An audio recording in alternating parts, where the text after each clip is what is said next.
Broadcast is now starting. All attendees are in listen-only mode. Good morning, everybody here from Finland, and welcome to our Dissipation of Glamour meditation. This morning, I'm going to do something a little shorter and a little different. I've been up pretty well the whole night with the debate here, and so I thought it best, in terms of what I actually can do, to focus strictly on the meditation, or at least on the lead up to the big vote that is coming up. We'll be working with a different glamour this time. I wonder if I was inspired to choose this particular glamour because of the debate, and maybe some of you have watched the debate too, I suspect. Available in other countries, just depending on what time of day you feel you can tune in, day or night. It was quite a different affair than the first one 3 weeks ago. And on that one, I had to cancel the morning program. But this time I thought at least we'll do something. So it's a little bit of a sacrifice, and I hope you can be patient with me. I just want to make sure I don't push things too far in terms of my own endurance. But well, I guess the first thing I want to do is just welcome you. There are a fair number of us here, and just have to say to Annette, hi, and Antoinette, and Catherine, and Frederick, Jessica, and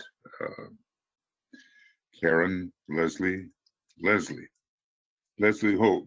two times. Okay.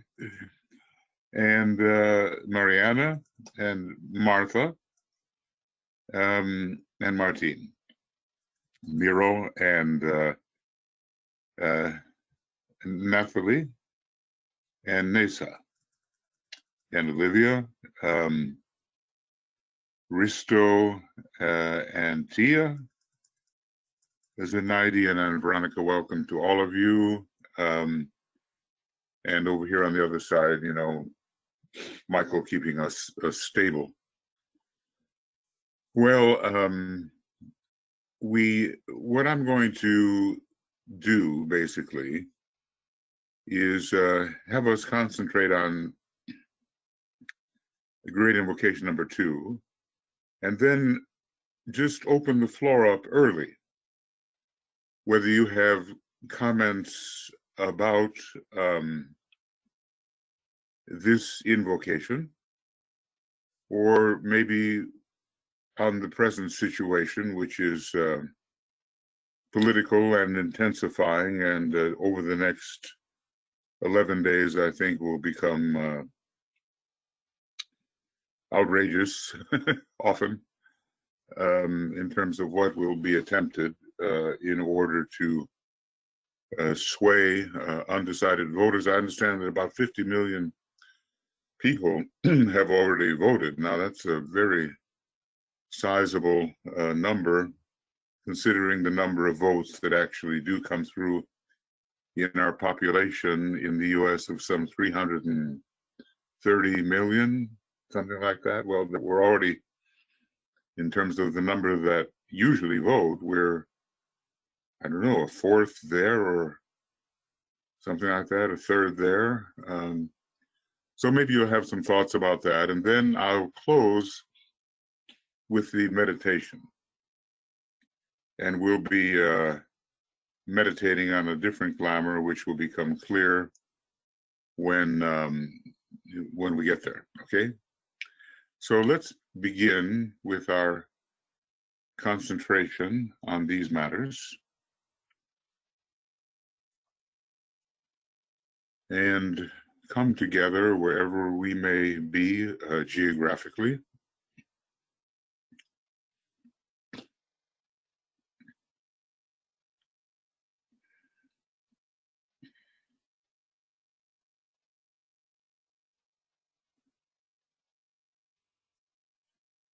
And in the quiet, feel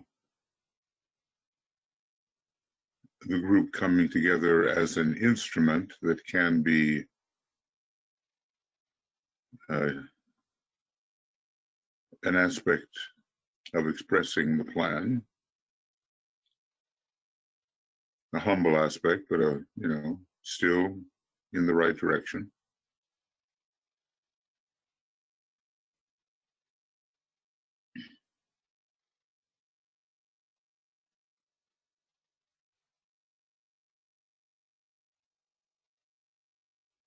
And let us, before we use the second great invocation, impress ourselves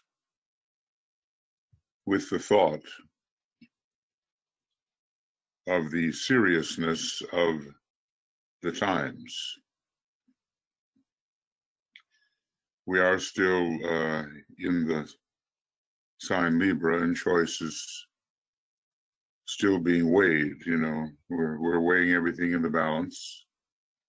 And then, of course, in Scorpio, the axe will fall.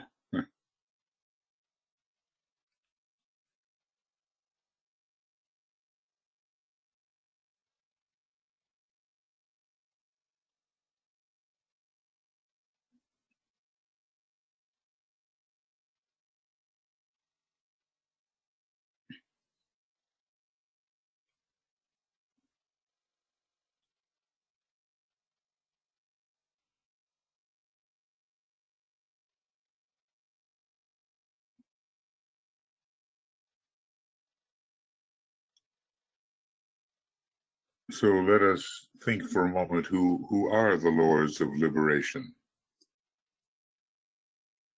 These beings that presently reside in a certain level of consciousness, which can be called shambolic.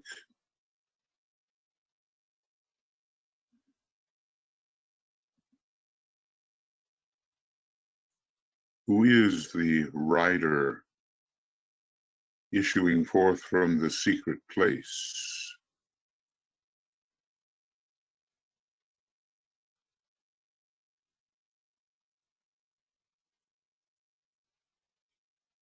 And what does that rider intend for humanity?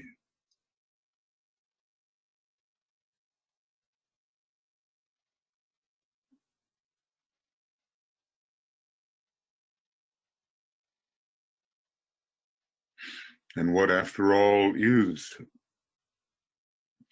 the saving force?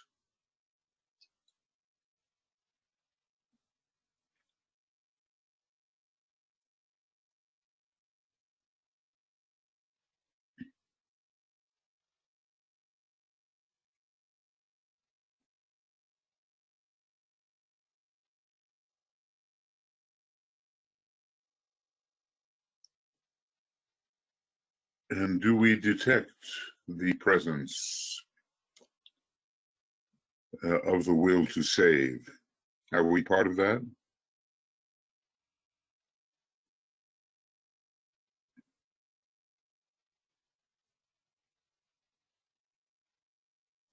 And are we filled with the love which motivates the carrying forth of the work?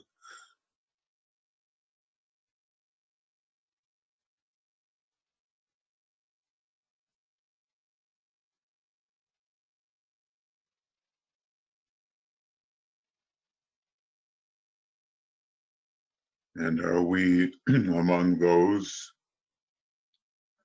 who know something of the truth and therefore seek to aid actively?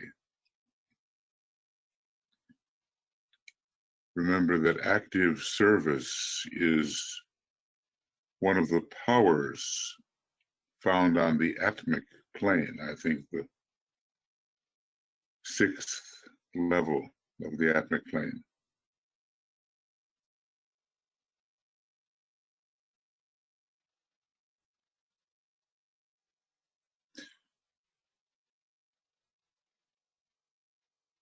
And what is the present evil, which again, I think is threatening human welfare and the proper emergence into the age of Aquarius?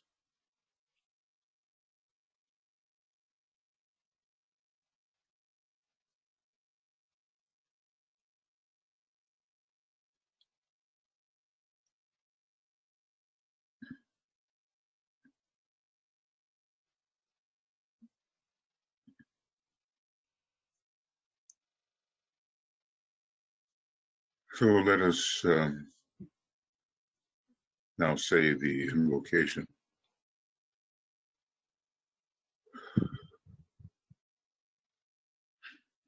Let the lords of liberation issue forth. Let them bring succor to the sons of men.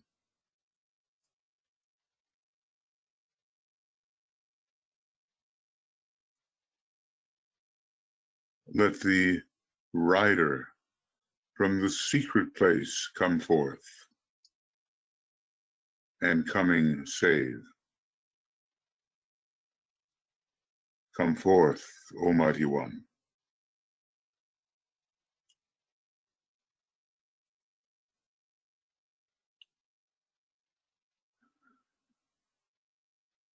Let the souls of men awaken to the light, and may they stand with massed intent.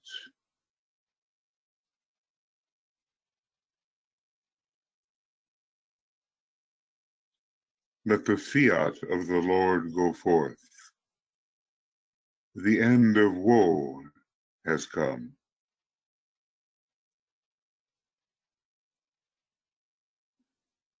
Come forth, O Mighty One.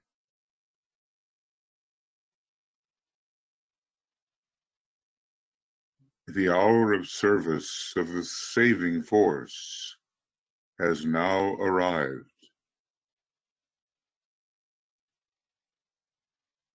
Let it be spread abroad,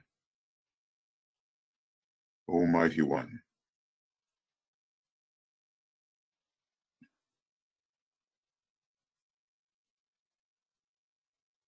Let light and love and power and death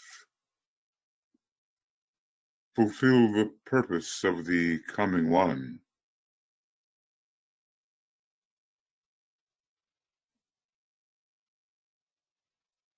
The will to save is here.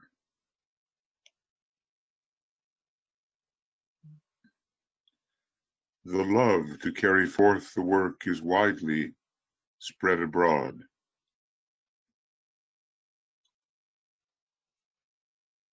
The active aid of all who know the truth is also here.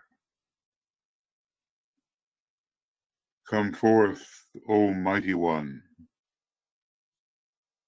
and blend these three.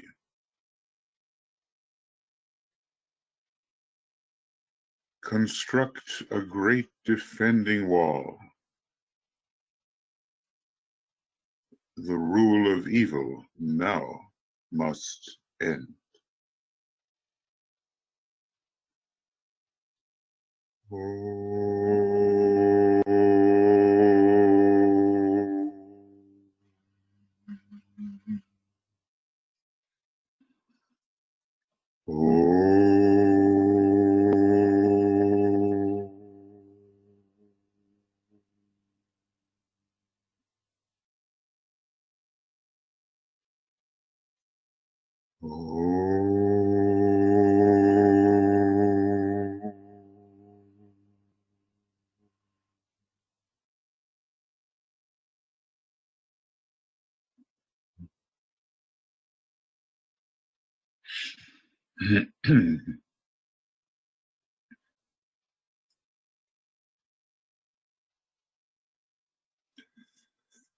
So now, I'm reversing the order quite a bit here. Is there anybody who would like to say anything or ask anything about this invocation or about present circumstances in this crossroads, which not only the U.S. is facing, but I think by extension, humanity as well. So this will be our moment to discuss a little bit, and then we'll get into the meditation. It'll be obviously a shorter program tonight, or, well, my morning. Is there anybody who has a response to this meditation that they would like to share, the response to this invocation, or who has a thought regarding the present situation? We try to keep it so that the soul is speaking in us. We can obviously descend to the level of just giving our opinion about this or that, but try to, if you have something to say or ask, try to state it in such a way that the soul connection is there, that alignment with the higher self. And while there are many fascinating things to get into in the Glamour book, they can wait just a little while we concentrate on the immediate issue.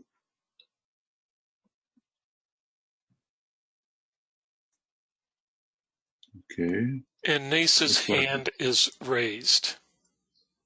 Right. Nasa, Okay. you are self-muted. Okay.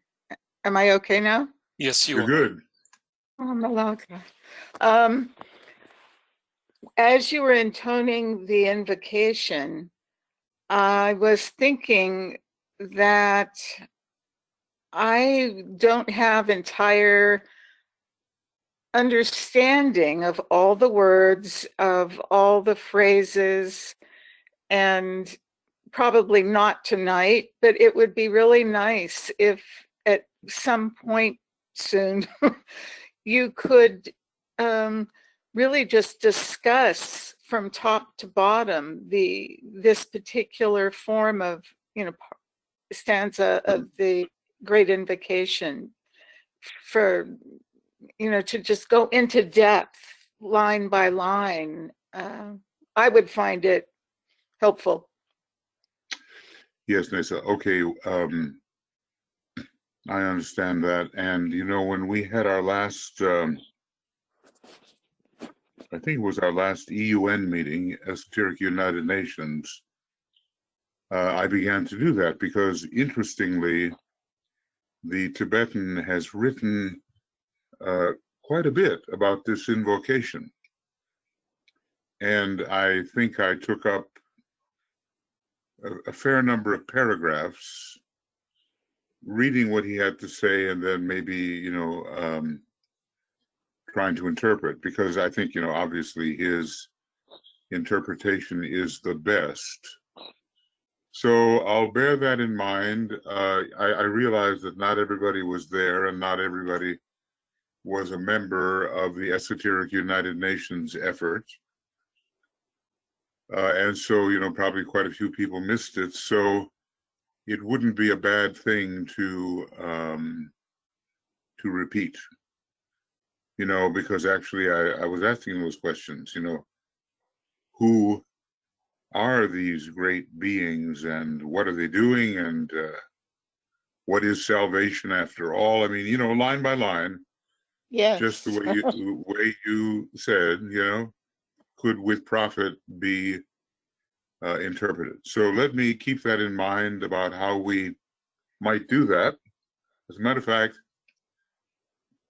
maybe I will, we're only 11 days from the election, and maybe the next time we meet, we can look at this invocation in greater depth. There'll still be time before the election, even though 50 million people have voted, and I think it would be profitable.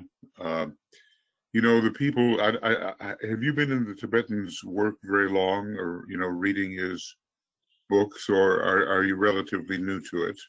Since the 70s, yeah.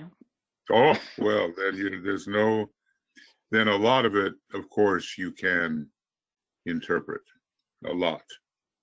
But let's get, different ideas about it and see what the Tibetan has to say. So thanks for that suggestion. And we'll see if maybe next time, Michael, if you can kind of record that intention and remind me, then we can do that. Yeah, let's aim for that. Thanks. Okay.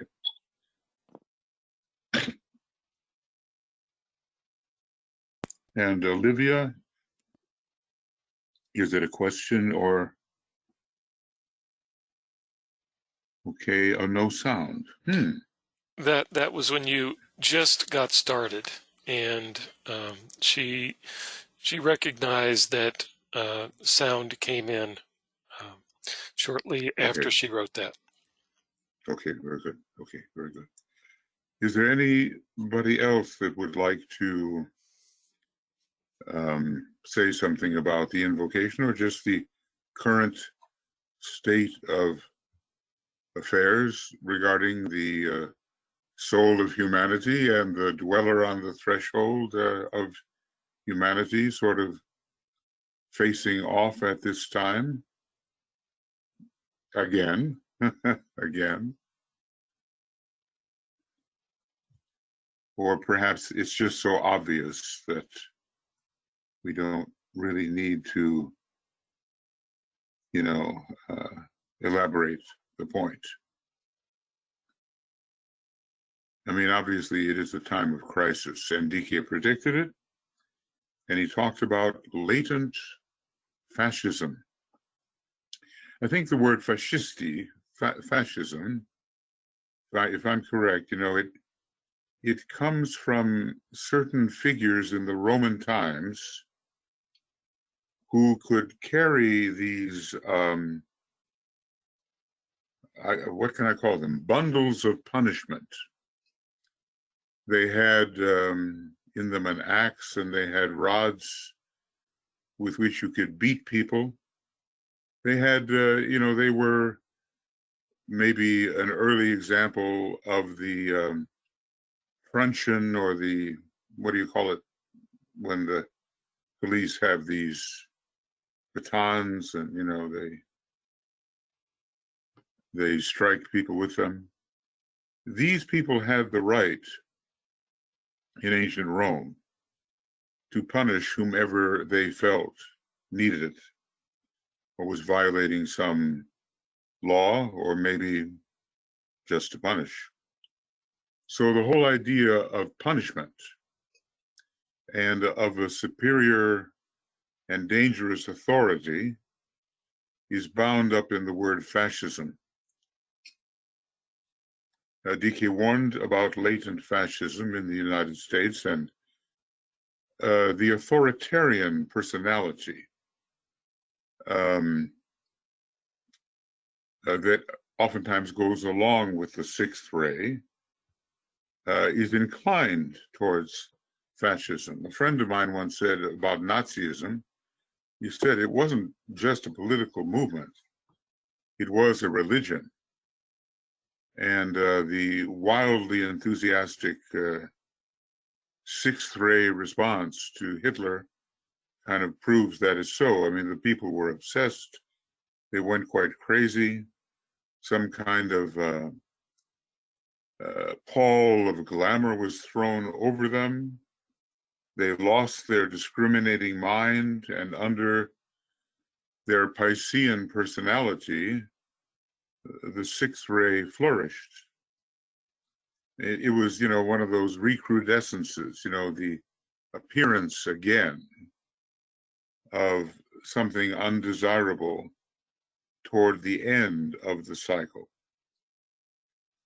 And we know that Pisces does have the second ray, of course, but in the personality, when it rules the personality of a country, as it does Germany, the sixth ray is likely to emerge as well.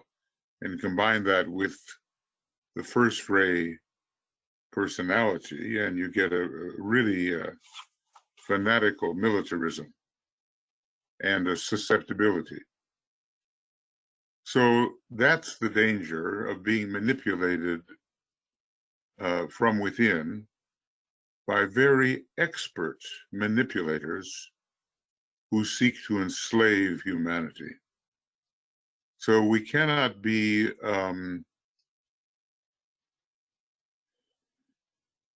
naive about the dangers that we all face from a hidden and skillful enemy. Not to make us paranoid, but we know that in a way that is very undetectable by so many of us, bad things are intended for humanity. And yet we have these great beings of light who know this and are doing everything they can under the Syrian law to save humanity from this particular fate, this particular type of enslavement. But obviously they have to be invoked because it's the law. You cannot force the good on anybody. It's against the Syrian law of freedom. So in a way, Sirius has with its liberty, equality, and fraternity, coming through the three synthesizing planets, let us say, there's a connection with the Lords of Liberation,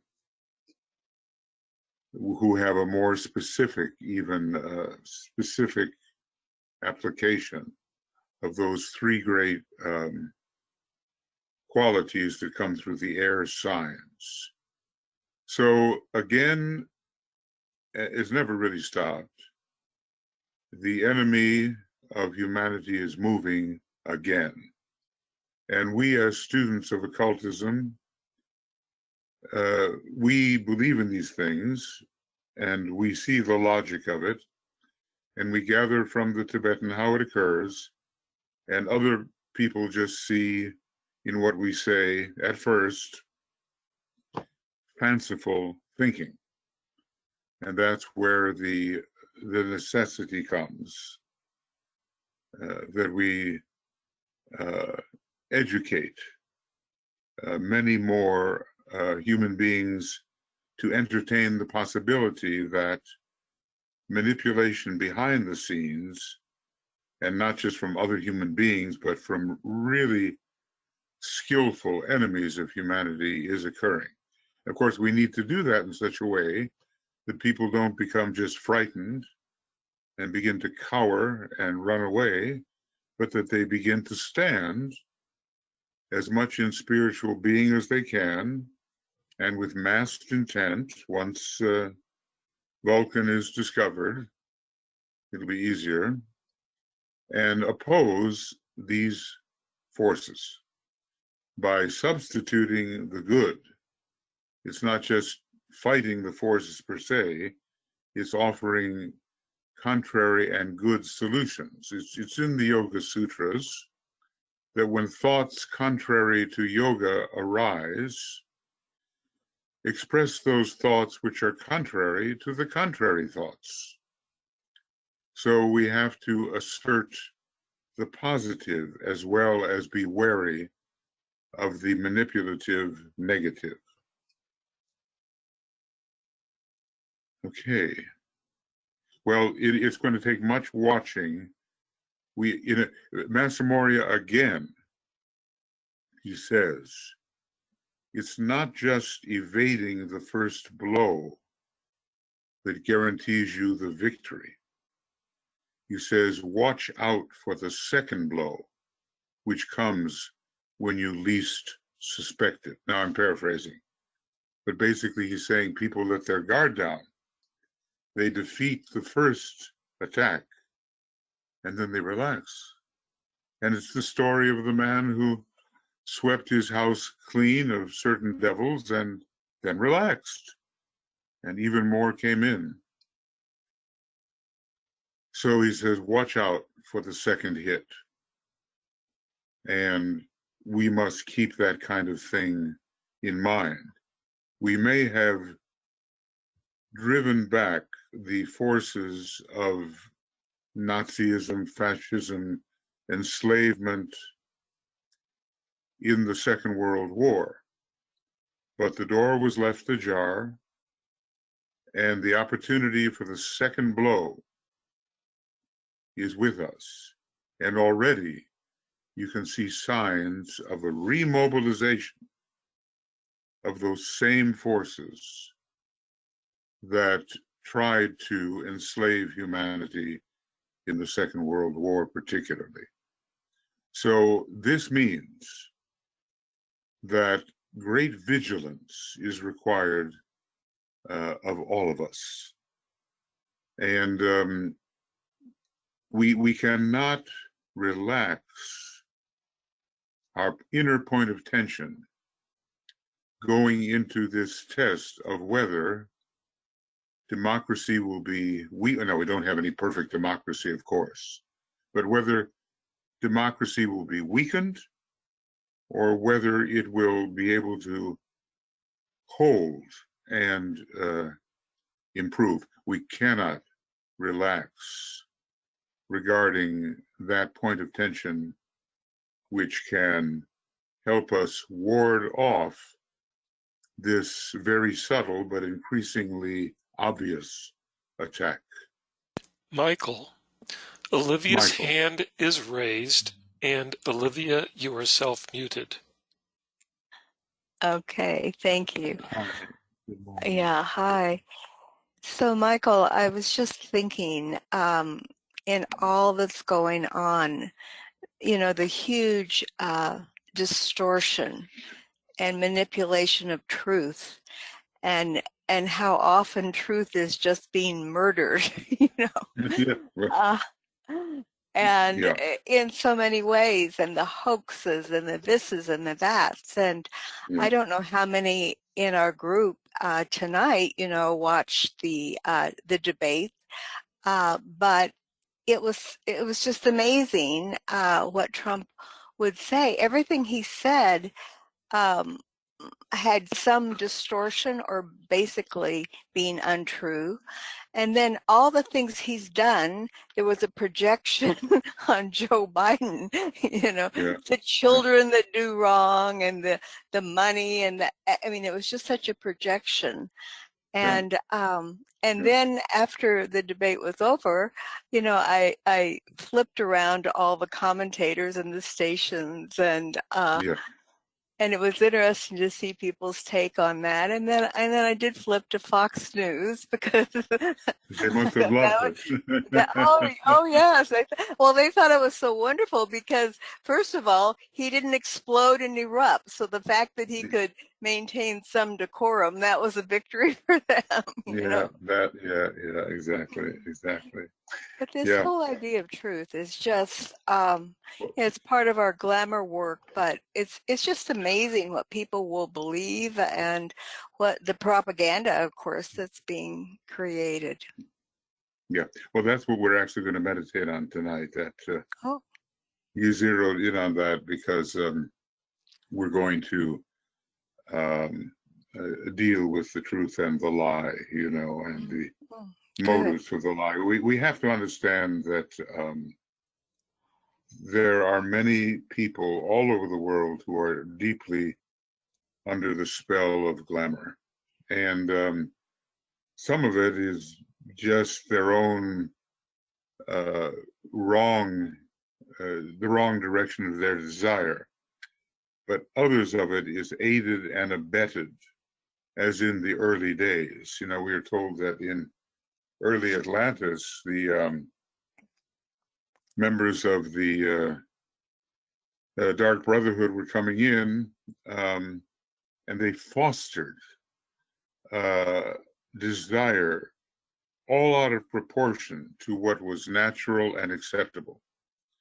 So you had rampant desire and thus rampant glamour. And people pursued objectives with keenest desire, and those objectives had nothing to do with the divine plan. As a matter of fact, they just thwarted the plan. Well, we see that even now. You know, people totally captivated by, you know, money and pleasure, and I don't know. Nobody has a monopoly on purity, I would say, but it's beginning to look like one of the parties is getting close to a monopoly on hypocrisy, and we just have to be able to identify that. We have to be able to actually see, and of course, glamour is a great blinding factor, and people, they don't see, you know. So that's where our work in education comes in, and a great educational thrust is operative now, and we have to take advantage of that, you know, along the secondary line, and it will take a while. It will take a while. Yeah, because it's so prevalent. It's so prevalent. So our work really is cut out for us, but you know, those who speak the truth carry that authenticity that can connect with others. And so that idea can help permeate the truth, the authenticity of what we say. But we're up against machines that are churning out constant things on social media and everything else. So not easy, but well, did you notice? I'm sure you did notice, but there were genuine flashes from Biden of real indignation. You know, so somehow the "this is not right" form of thought did flash through him at times, and you could see a lot, you know, that a lot of his strength actually is rooted in that moral sense. So I just, you know, those were moments of really waking up and really attending acutely, because some kind of righteous indignation was coming through in what he said. And of course, the other one, the other guy, as Biden refers to him, but could not touch that, because that's based on an inner standard, you know, which has been built up over lives of suffering and trying to be truthful, trying to be good even, not just to win, you know. When winning is placed above the good, the true, and the beautiful, well, you know, we get the results we have. Yeah, and Biden actually said, he referred to character, and he spoke about that, and so reminded people what this is about. Yeah, it's a really big issue, and now we have some of the evangelical people who have not been, you know, corrupted by this or that, basically saying, how can you have a country going in the right direction when it's led by an amoral man? You know, and they speak out now, more of them. So let's just, you know, we have 11 days, which is like an eternity when you think about how rapidly things can develop. And I know that for some of you that are in different countries, you wonder, well, why is this so USA centered at the moment? But you've probably been reading how carefully the leaders in different nations are watching these results, because some of them are inclined towards freedom and democracy, and others are inclined towards dictatorship and wide control. And what happens here is going to make a big difference for them, either lifting or suppressing. So this is a consequential decision, and not just a nationalistic consideration, not just a national consideration. Yeah, right. Yeah. Well, Thank you, all Michael. right. Yeah, Yeah. thank you, Olivia. Thank- All right, now, Okay. if there's, is there anybody? Leslie's hand is raised, and Leslie, you are self-muted. Okay. Hi. Great. Hi, Michael. This is Rose. Rose Bates is visiting, and it's her hand. Yes, hi, I'm on Leslie's computer. I'm in Arizona. So I listened to the debates as well, and it was very interesting because just prior to that, I had watched I think it was from PBS. They have on their masterpiece special on, it was on the power of gossip, and it was like a little documentary about a figure named Walter Winchell, who Oh, yeah. I had never heard of this person before because it was way before my Not old time. enough. Not old enough. Well, but it was so fascinating how he was able to grip the press and grip public opinion and the power he had. And Roosevelt actually captured some of that power because he needed his influence. But then eventually he had his downfall was he became too nasty when he got on to television. I saw so many parallels to Walter Winchell's methodology with what I see with Trump, and it was really, it's like, wow. And I almost wondered if he didn't, or his father, grow up with that and take some of that from the Walter Winchell playbook. But this. I remember hearing Walter Winchell's voice all the time when I was a kid. Oh my! And he had like you say, I think a grip. He had a grip on his audience. It was hypnotic, and it was precise, and basically a lot of first ray. He didn't pull punches, So you can go too far with it, of course, but he was the great commentator, and maybe Edward R. Murrow also. There were and more recently, what is his name? I've got this image in front of us. The most trusted man, they said. He was a news commentator. What's his name? Leslie says Walter Cronkite. Yeah. Yes. That's it. That's it. Yeah. Yeah. Very avuncular, uncle-like. And they trusted what he had to say. He had This is credibility. not the case so much anymore. Really, it's just an obvious second ray, sixth ray split. More experienced souls, less experienced souls, people who side with the dweller, people who are outgrowing the dweller. It's an esoteric issue that's being played out on the political stage. And meanwhile, you have these dramatic characters that emerge here and there on one side or the other. Each one of us has to just figure out where we stand, and stand as a group, and then really stay at that point of tension. Maybe, some people say, well, why didn't you think of this earlier? Well, of course, we did, but stay at the point of tension that will help see this through during this critical period, which is up to the election and following the election, with all the potential violence and disputes, etc., that may emerge. It's a responsibility, big one, big one. Walter Winchell, Walter Cronkite, and Edward R. Murrow.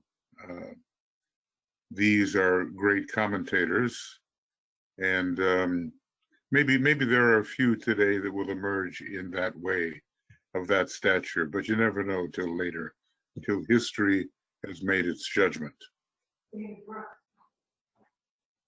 Now let's see. Now was that? Let's see. Now, Leslie, I want to make sure I got it correct. This is on your. Who was speaking? Was it Rose speaking, or who was speaking? That Yes, was that was- Rose. That was Rose, and I'm here. Rose is visiting. She surprised me with a visit today. Oh, okay, fantastic. All right, I got lost a little bit there as to. Okay, well there we are. Okay, Rose, thank you. And Tia's right. hand is raised. Okay. And Okay. Tia, you are self-muted. Can you hear me? You bet. You're good, Tia. Go Well, ahead. How are you? How is everyone? It's been a late and tiring evening for many of us, because I know we've all just been observing these debates. And of course, you know, I always have to turn to the light and the bright side of things. Maybe it's just I the know. lingering I me. gazing. I just can't help myself. But I Yeah. just wanted to say, you know, I have been watching sort of the trajectory of this whole process and the candidates that have come to the fore, including Kamala Harris and also Joseph Biden. And I must say that I just am very happy to be on the side of the light. I know the darkness is always there and present, but I do like to focus on the things that are just amazing to me. I mean, I look at her and the archetypes that people tried to project onto her. I guess you could relate that to some of these individuals, these nefarious individuals that you referred Yeah. to. And she was able to ascend, really, and overcome all of that, recognizing and realizing that she had the hopes, the dreams, and the aspirations of a people, an entire gender on her shoulders.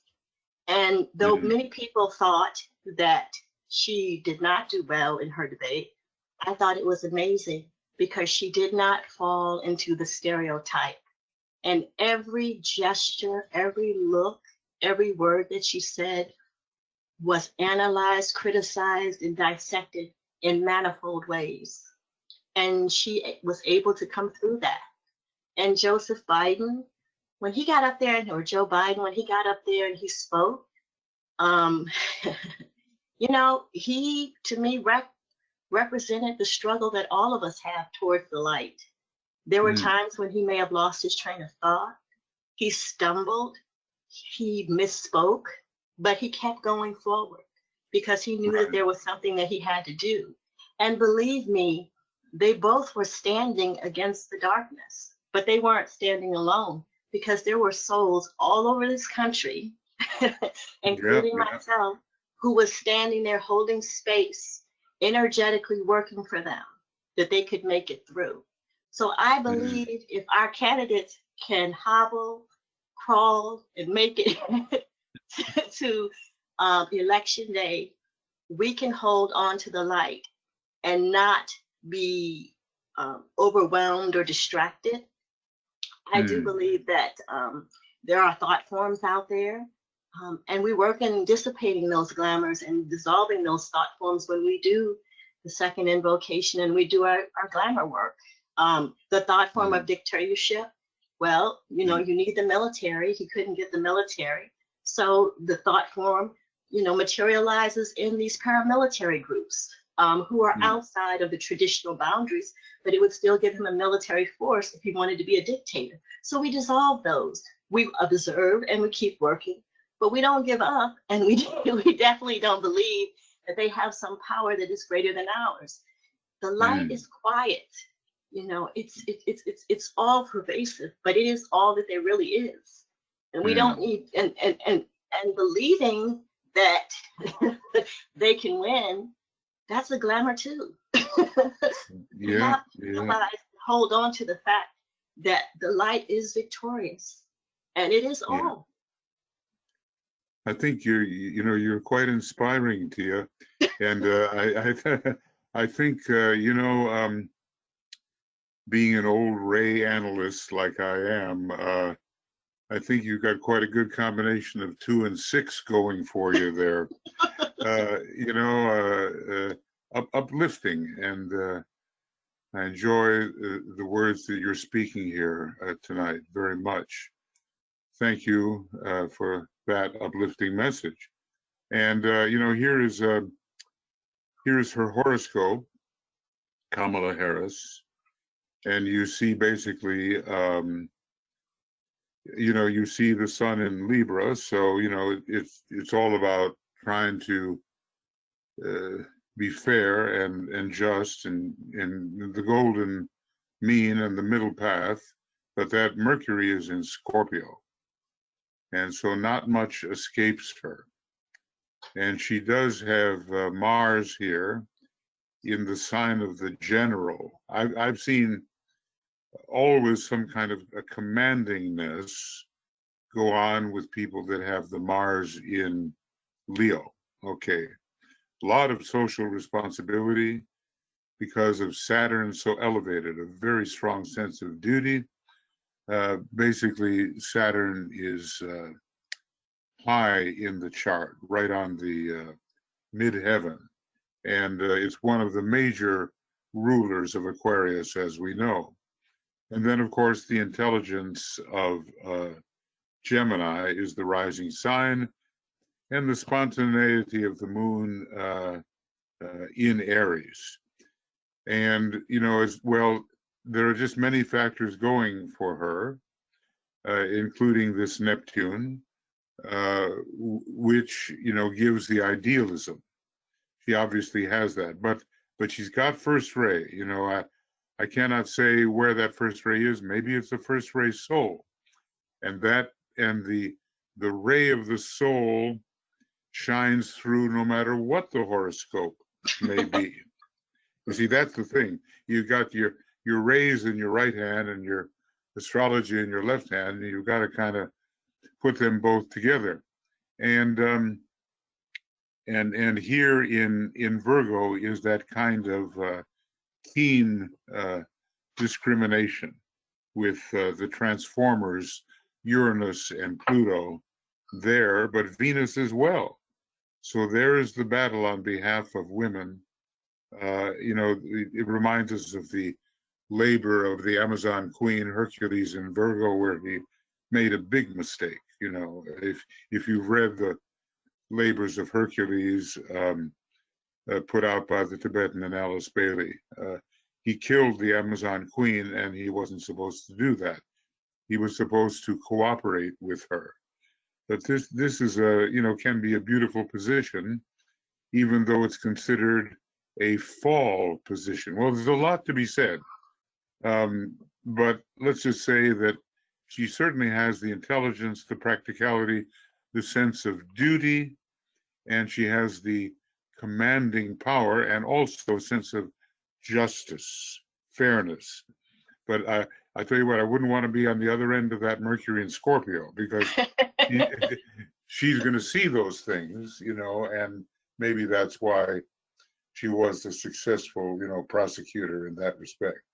The horoscopes of all these people, I think, are really important if they are fairly accurate horoscopes. And by the way, with Joe Biden, I did a horoscopic thing, and I've got to try to find it. It was probably in the science of triangles, and I compared a little bit Trump's and Biden's horoscopes, and I noticed that every single fourth ray sign was in Biden's horoscope. He had he had the sun in Scorpio, loads of Scorpio, the heaviest of the fourth ray signs. He had Sagittarius rising, bringing in the fourth ray, and the moon in Taurus, bringing in the fourth ray, a fourth ray planet in the fourth ray sign. So when he talks about bringing people together and speaking for all Americans and harmonizing the conflicts, let's talk together, let's find a solution, he really is equipped to do that. And, you know, I don't think we can call him exactly a late bloomer, but it's interesting that toward the end of his life, his most significant emergence is occurring. So he may be as much as he is, you know, let's use the slang, an ordinary Joe. That's the slang. That's the slang. That ordinariness is his humanity, and he's ready to use it. See, you know, why do we have to be at each other's throats? That's the point. I just have one request.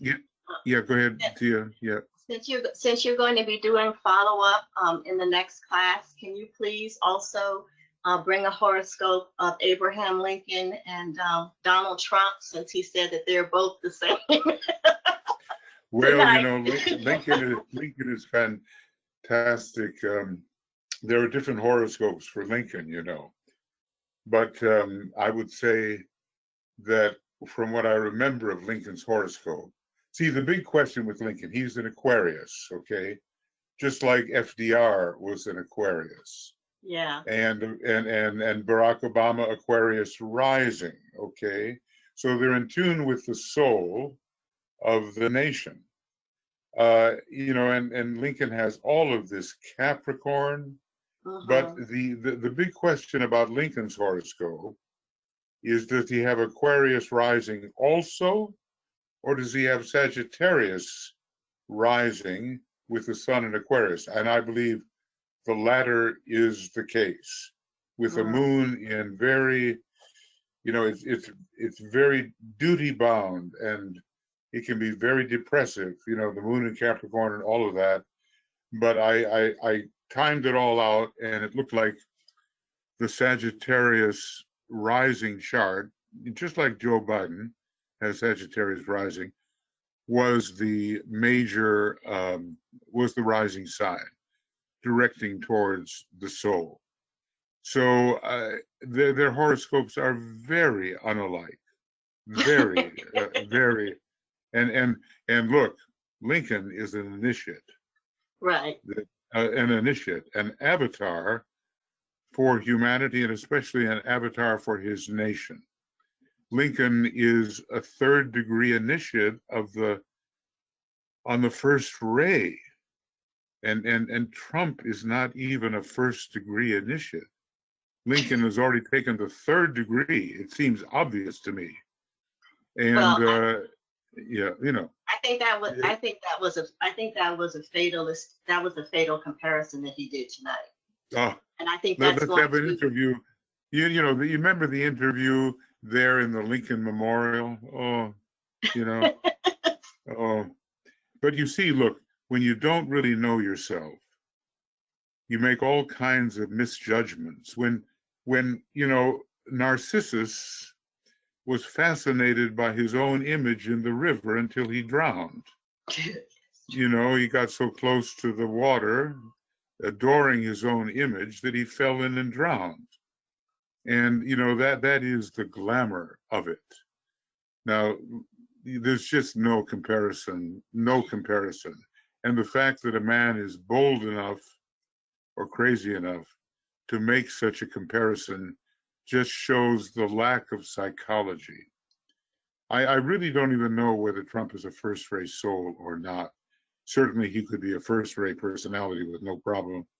And I think a fourth-rate mind. When it comes to Lincoln's rays, what I have determined, or, you know, this is my own opinion, but the Tibetan chimes in here at least on some of it, is a Ray 2 monad, Uh-huh. a Ray 1 soul, a Ray 2 personality, a Ray 4 mind, a Ray 2 astral body, and a Ray 1 physical body. Those are the rays that I find with Lincoln. And with Trump, the third ray is very prominent, and the erratic quality of the fourth ray is very prominent. And of course, the first ray is there, but I don't see the great soul qualities. I see an insecure first ray personality that's always got to be winning, whether it's right or wrong, you know. Anyway, you know, this is my opinion, and you'll have yours, and everybody will have their own. No, I thank you for it. I think it's great, and I think I'm glad you made the comparison, because Yeah, most well, Americans don't have access to that, but they pretty much figured out that that was ridiculous. well, yeah, you know, come on. This Lincoln says the Tibetan a racial avatar, a racial avatar. That's a big thing. And of course, you know, he contrasted him with the blood and iron of Bismarck, who was an Aries with Leo rising and the same Capricorn moon. So they were born 2 years apart, each representing different facets, one representing the dweller on the threshold and the other representing the angel of the presence. Our better angels, remember his quotation about appeal to our better angels. Well, if those words ever came out of the mouth of some of our leaders, I think I'd faint. So anyway, all right, friends. Well, thank you, Tia. Let's see. Are we to the point where I can almost begin the meditation? Yes, I believe we are. Okay. You know, I thought to myself, look, I've been up the whole night here, and I said, I've got to get some rest. But unfortunately, these conversations energize me. So it looks like we're kind of, you know, having a more substantial meeting than in time-wise, than I thought we would. Okay. Well, okay, let's take a look. Formula. What's our formula? Strictly personal desire leading to thinking and speaking untruth. That's going to be our glamour for the day. And, you know, this debate was interesting because although the superficial decorum was better, the fact checkers find that the number of lies being told was overwhelming and even greater than the first debate that had such was more of a brawl than anything else. So, you know, hiding behind the decorum, a constant stream of untruths and lies. Now we'll get into this. So that will be our glamour that we'll be working on. And of course, you know, you can really trace it to the glamour of personality, because in order to defend the personality and its desires, people resort to the lie. And the lie itself, well, you know, there's that old kind of biblical saying that the devil is the father of lies. And by the devil, we mean the 666. We mean the unregulated lower mind, astral body, and physical body, etheric physical. That's Satan in the negative sense, and that's the devil in a negative sense, and it lies to protect its prerogatives, because it knows that eventually that it would have to give up to the angel, and it doesn't want to do that. And of course, we're going to be dealing with that when we continue our reading. In the Glamour book. In the arcane school, how we did it is that we would have a lecture first, read first, something like that, and then we would carry on our meditation. I think it's a reasonable formula because it gives you some substance upon which or with which to meditate. So let's go. And I don't think we really have to name the group members. It's just all of us here together. And grateful for the opportunity to work together. And in the silence, the strength of the group grows, and the sense of the presence of the group as a group is established.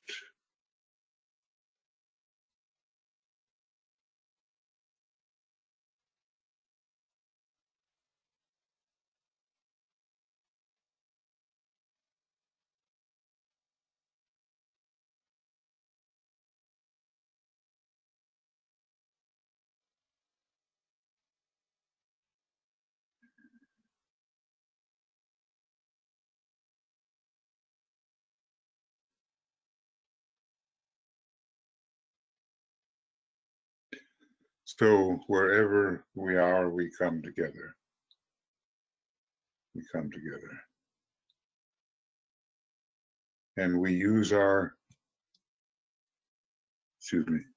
long arm cross here, the protective formula. Never abandon that because we need it.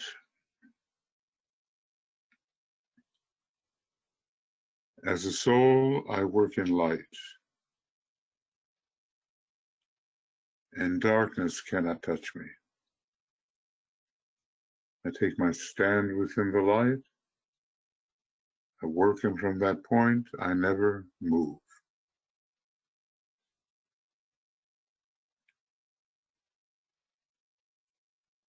We trace the light.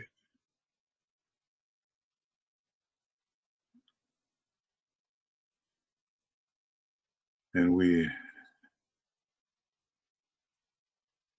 it's like a big cross of light is existing before the group and before each individual. The many individual crosses of divinity sum in a great cross before the group.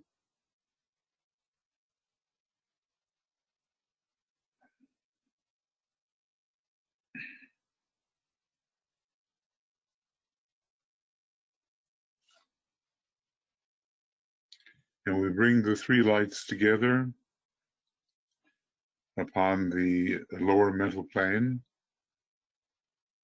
the light of matter, and we retain the light of the mind, blending matter and mind imaginatively.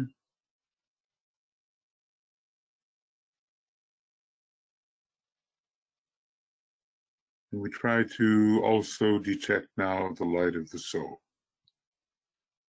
sometimes visualized as a point above the head,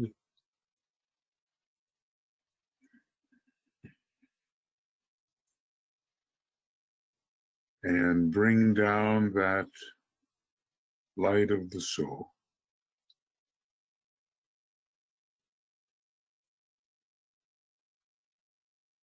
which joins the other two lights, and three lights are as one.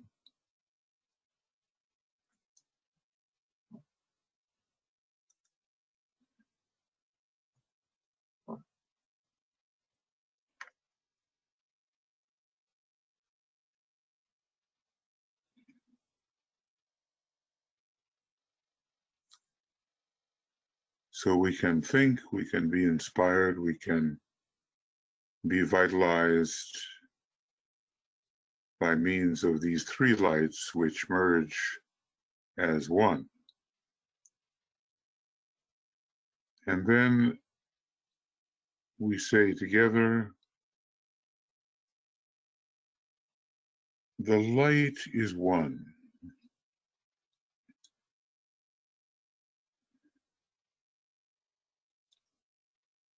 And in that light shall we see light.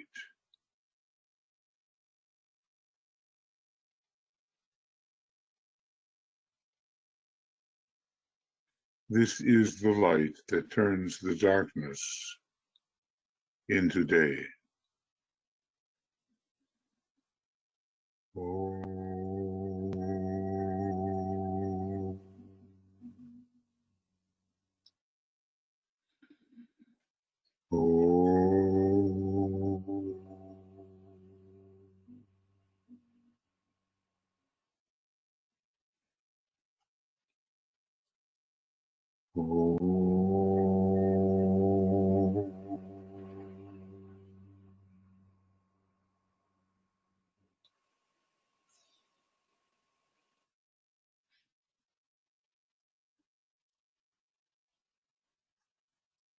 And then through visualization, we use the formula. And we say, radiance are we, and power. We stand forever with our hands stretched out, linking the heavens and the earth,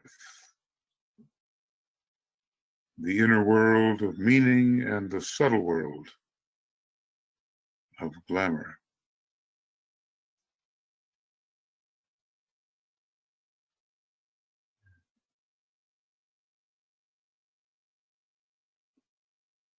We reach into the light and bring it down to meet the need.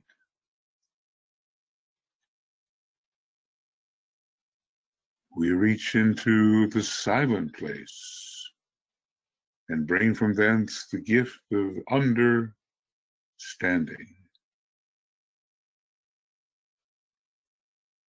Thus, with the light we work and turn the darkness into day. Now that searchlight goes forth,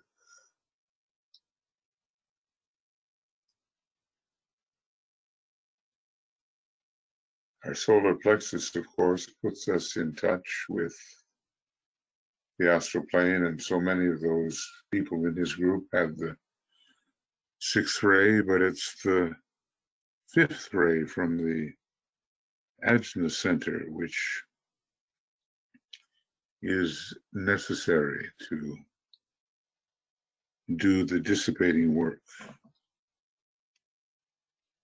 So the beam goes forth, and we strengthen the beam. We strengthen the beam, as we say, with power upon its beam. The light is focused on the goal.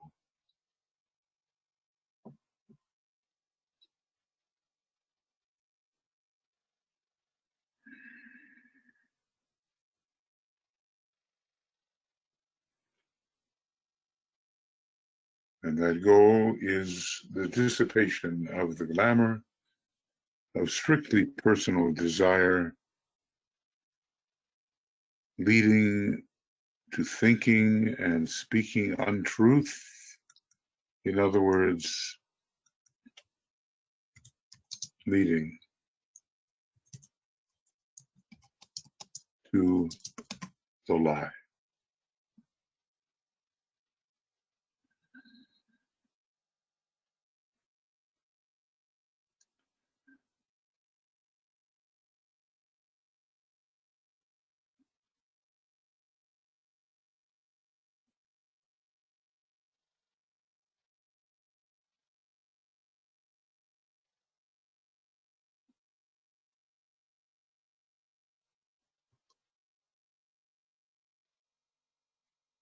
Massa Moria had a very direct statement about the lie. We know that the first ray has the speaking of truth through utter fearlessness. And so he said, lie, lie, lie, perish.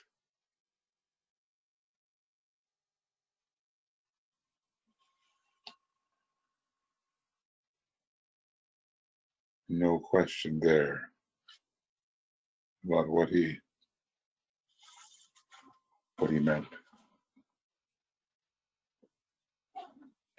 So we think about this personal desire and why we think and speak untruth, why we lie. Ponder on that for a moment.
And then we use the words of power.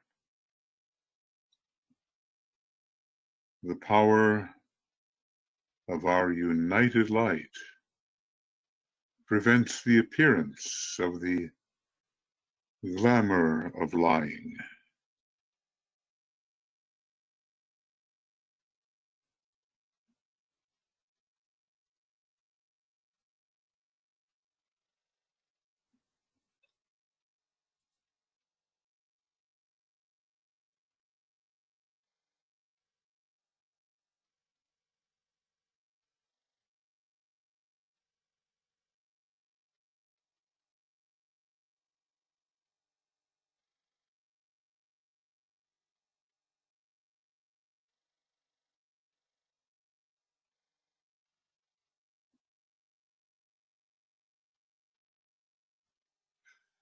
The glamour of our united light negates the quality.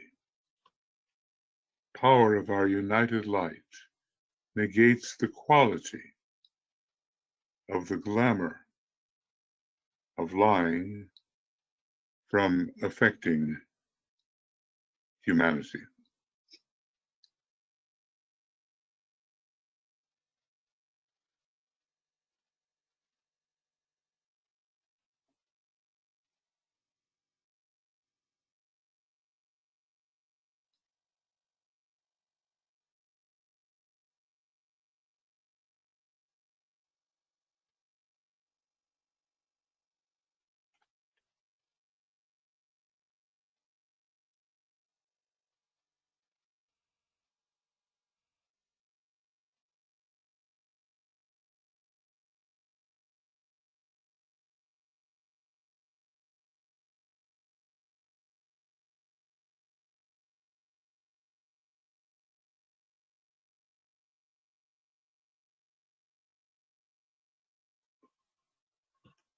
The power of our united light destroys the life behind this glamour, in which strictly personal desire leads to thinking and speaking the untruth, leads to lying.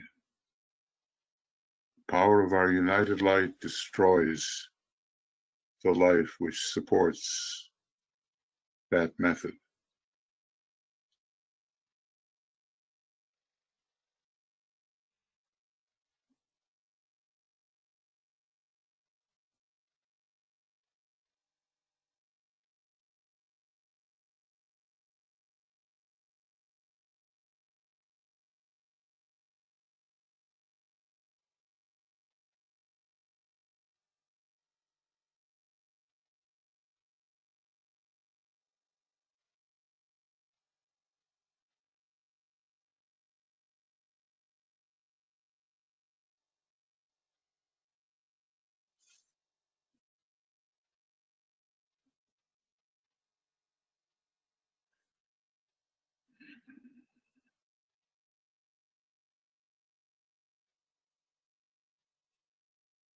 Now we will have our 5 minutes of silence, and we'll ponder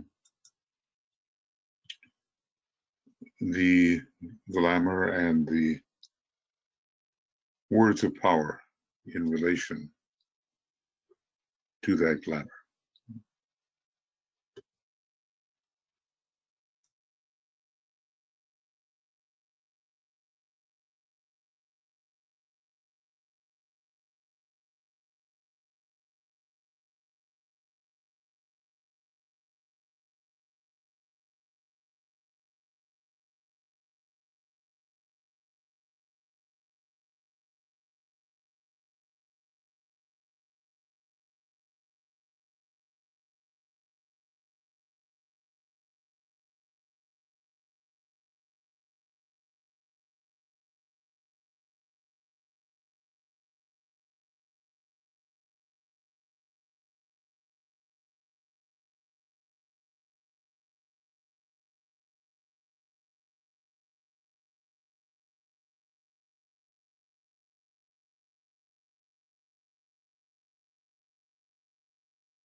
Oh.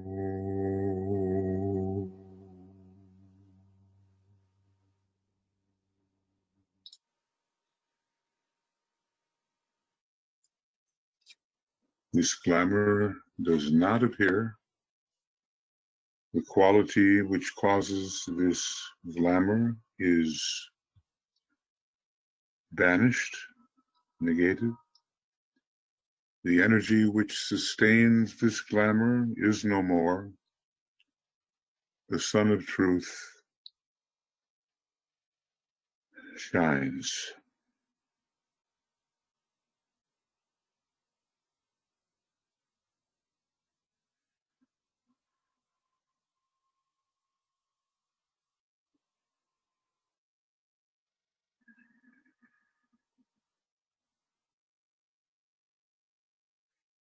And so we now withdraw our beam from the astral plane and we redistribute the lights.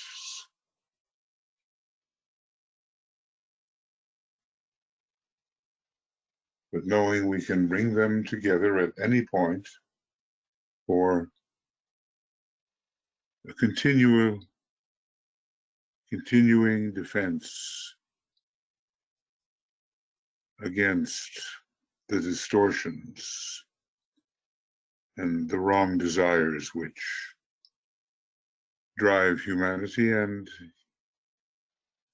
with which we are very familiar over the years.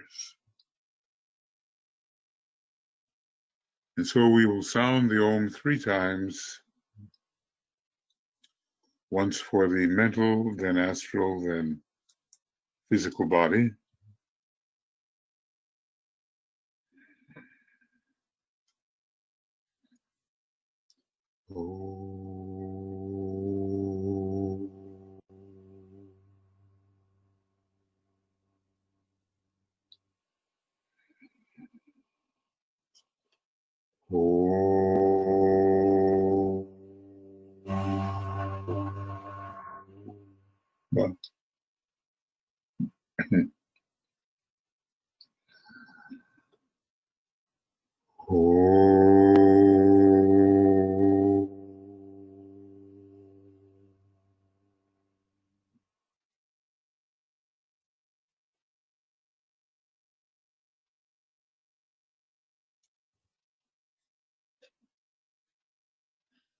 And let us hold the necessary point of tension over the next number of days and assist in clearing the way for further manifestation of the divine plan. So much depends on human choice, and so much of human choice depends upon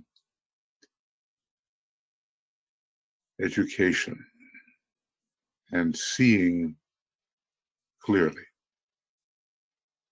So let us cultivate in ourselves continued clarity of thought and think truth as much as we can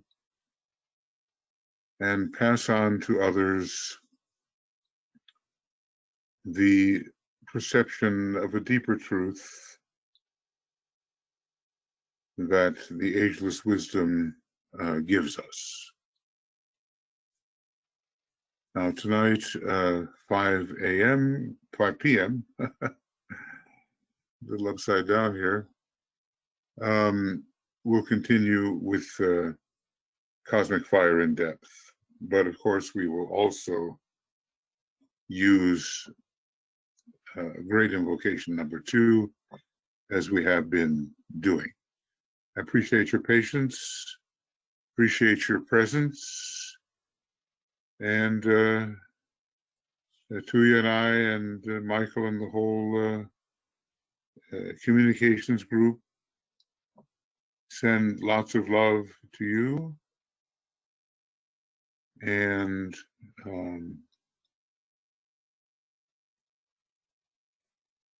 many blessings. I see that we may have missed some hands here, but I think, that if you've had something to say, just write it out. Maybe best to write it out, because I don't want to go backwards right now. But thank you. Thank you for your cooperation, your presence, etc. Thank you. And we'll be seeing some of you tonight, if you can and will. And then we go on, with the Destiny of the Nations, which will be morning Saturday, and attracting financial resources for the hierarchical work Sunday morning. And we have the full moon coming up next week in Scorpio, huh? So we'll do our best with that full moon. Okay, friends, this will be translated pretty soon or converted, and you can find it on the Makara website at first, and then later on YouTube. It is my hope that we can do that. Okay.